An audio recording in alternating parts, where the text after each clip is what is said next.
tayo doon sa kasabihan na habang may buhay, may Pag-asa. habang may buhay, may Pag-asa. pagsubok.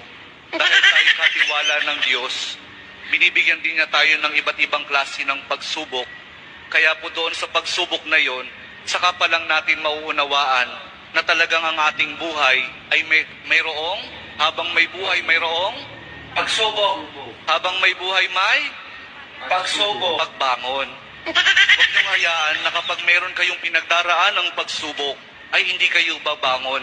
Kailangan meron tayong pagsumikap na pagtsatsagaan natin yung ating mga pagsubok na pinagdaraanan.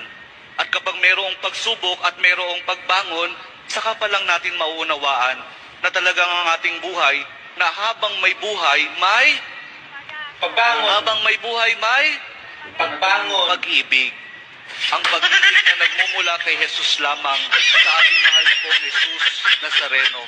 Dahil doon, kapag naunawaan natin itong mga bagay na ito, na habang may buhay, may pagsubok, may pagbangon at may pag-ibig na nagmumula lamang kay Jesus, saka pa lang natin mauunawaan at matatanggap na talagang habang may buhay, may